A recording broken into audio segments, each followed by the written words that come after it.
My topic is on surgical techniques of DALK. For keratoplasty in keratoconus are poor visual acuity or advanced case of keratoconus with poor visual acuity with and contact lens intolerance or inability to fit or wear a contact lens or non-resolving eye drops, healed eye drops, and there's a large prospective multi-center collaborative longitudinal study that was conducted in 2006 and that gave a percentage of keratoplasty which was needed in patients who are having keratoconus is 12%. 12% of the patients with keratoconus they go through this procedure of either DALK or penetrating keratoplasty. And any scarring due to advanced keratoconus itself, you can have scarring because of the Bowman scarring, apical scarring, or it could be because of healed eye drops, central or paracentral healed eye drops, or scarring due to CXL, central dense haze in the center can affect the vision, can be a candidate for DALK, or scarring due to other reasons, like if a complication like healed or aborted melt in the center. These are some of the indications for DALK or keratoplasty in keratoconus. So the different techniques have been described by different authors. I'm not going into the details of different techniques. The most common and commonly used technique is the big bubble technique described by Noor and Tickman and followed by the manual layer by layer technique. This is a fallback technique. If you don't get a big bubble technique, you can go ahead and do a manual deseg.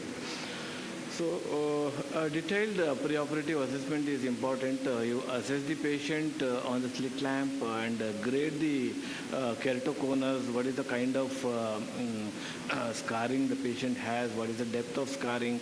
So, this can be done by means of anti-segment OCT and its staging according to Sandali classification, which was published in JCRS in 2014. May provide useful information for the surgical planning of DALK in terms of both the timing of the surgery and the technique employed. So he has graded keratoconus into 5 stages. Stage 1 is nothing but thinning of the epithelial and stromal layers of at and around, in and around the conus. There's no scarring of the cornea here, but stage 5A is the eye drops, and stage 5B is the healed eye drops, where you see a panstromal scarring. So the algorithm for performing DALK, taking advantage of the preoperative OCT data. So up to 3A, stage 1, 2, and 3A, you can safely go ahead and do a big bubble DALK. And beyond 3A is actually there is no scarring, deep scarring. You can have scarring in the superficial stroma, but no deep scarring. 3B is there is thinning as well as deep stromal scarring. So if you have a deep stromal scarring, then you have to adapt other techniques such as manual layer by layer dissection or visco dissection or etc. Or you can use the intraoperative OCT if you have the facility to know where exactly you are dissecting.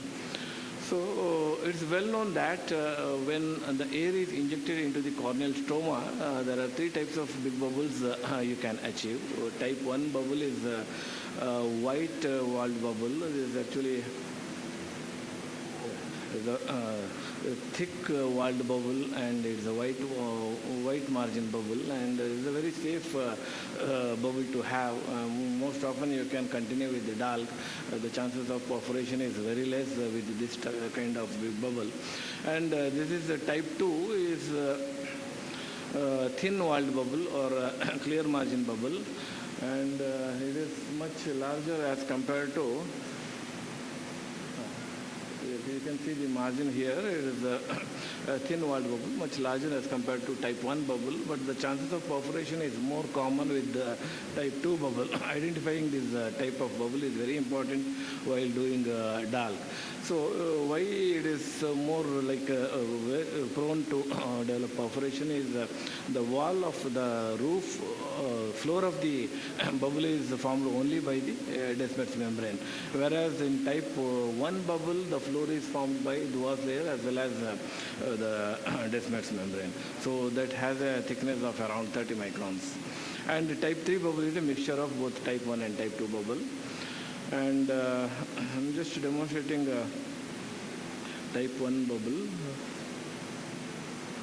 So in cases of clear cornea, if there is hardly any scar on the cornea, you can expect a type 1 big bubble.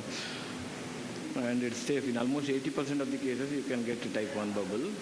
I'm just going to show a few case examples. This is a case wherein there is a progressive dimness of vision, and it's an advanced case of keratoconus.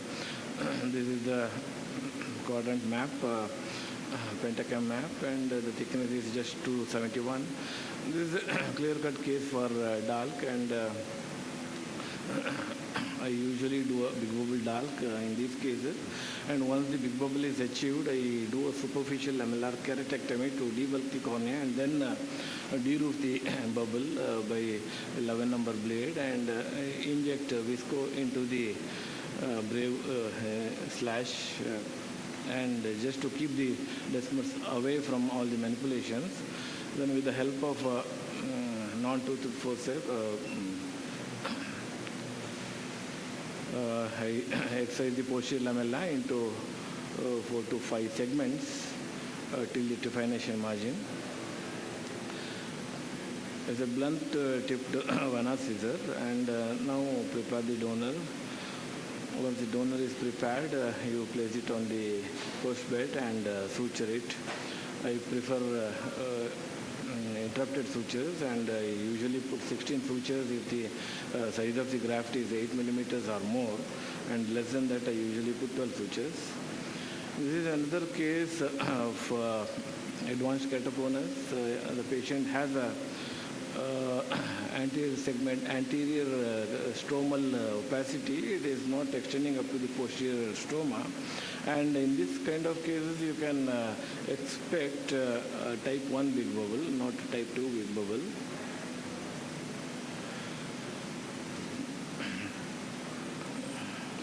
I usually mark the center of the cone.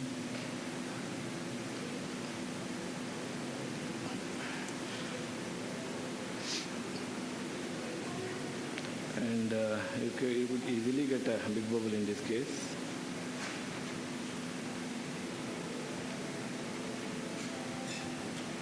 And once you get the big bubble, it's easy. This is the post-operative picture of the same patient.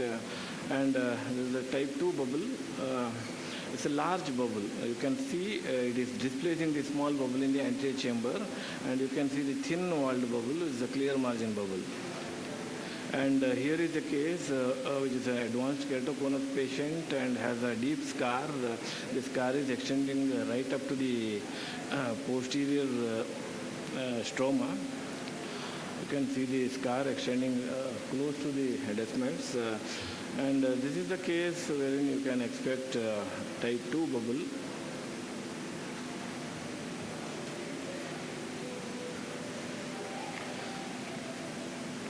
So it has not happened with the first injection.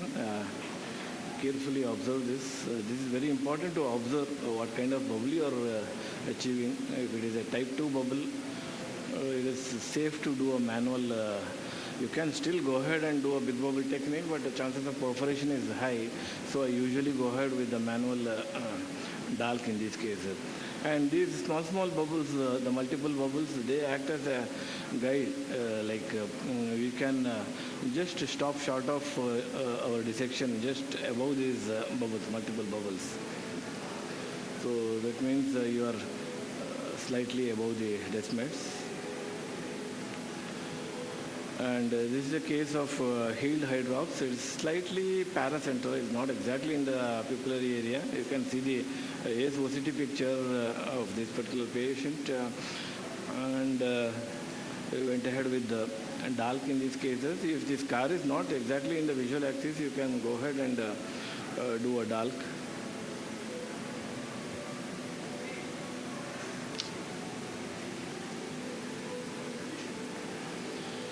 So I usually inject air bubble into the stroma. It's not to achieve any big bubble. It is just to create an emphysema. It is all superficial injection of the bubble air. So you can see the air bubble extending to the periphery beyond the trephination margin. And once that is done, it is easy for me to dissect. I stop short of those multiple bubbles and then continue with the DALK. So this is the post-operative picture. The first one is the first day post-operative picture, and this is 1 year post-operative picture. You can see the defect here, but it is not in the center. Even though it's a case of healed hydrops, the patient achieved good visual acuity. And this is the preoperative and post-operative ASOCT picture. And this is an advanced case of KC. Again, there is a perforation just below the center of the pupil. And this is a post-operative picture. You can see the scarring here. This is a scar which is slightly away from the visual axis, and the patient can achieve 6/6 in these cases with the astigmatic correction. We published this outcome of deep anterior lamellar keratoplasty patients with intraoperative perforations. We included 6 cases of healed hydrops also in this, and the outcome is good. These are some of the other indications for DALK, the healed infective keratitis following CXL. This is a progressive thinning case, it's right in the center, and progressive thinning, and the cornea has become very flat. And this is a desmetocele following CXL, which has happened years after the CXL, classical CXL was done. And I could not save the desmets here. I went ahead with the PK in this case. So to conclude, the surgical management of keratoconus has improved with the advances in the surgical techniques and instrumentation and diagnostic evaluation. DALK procedures should be considered prior to penetrating keratoplasty as it helps preserve the healthy endothelium. So it's safe and effective in most of the cases, and the results are excellent. Even with the manual DALK, you can achieve 6 parts. Thank you very much. Thank you, Dr. Shreesh, for presenting some of the wonderful cases, excellent cases. I'll request Dr. Vanti to please come up for her talk on complications of DALK. One point, Dr. Shreesh, you very rightly pointed out that even in a healed hydrops, if the scar is not bang in the center, it is slightly eccentric, then by flattening of the cone, it becomes more eccentric, and you can have a very good vision. Like there is one article wherein they have done DALK in a acute hydrops. I am not for that. Actually, you can wait for the hydrops to heal, and usually because of the healing, because of the scarring, it usually it becomes very compact, and the center there will be some slight shift in the scarring also. It usually becomes paracentral in most of the cases. Such cases, the result of DALK is good. Sir, how do you proceed, sir, with an intraoperative macroperforation or microperforation? How do you proceed with the dissection, sir? Well, if there is a microperforation, then it's better to leave that area and start from the other side. And then you have to be careful where exactly is the microperforation. So you can leave a little bit of stroma there, which will act as a support over there, and then dissect the remaining, and then go ahead and complete the procedure. That is something which can be done. So it is all like judgmental that whether to convert into PK or should we? Yeah, see, if it's a microperforation, you can still go ahead. But if it's a large perforation, you have got torn Desmase, then you have to convert it to PK. If it's a microperforation, you leave dissection from that segment, start it from the other side, and then complete the dissection, leaving a little bit of stroma in the area where there is microperforation, and then complete the procedure.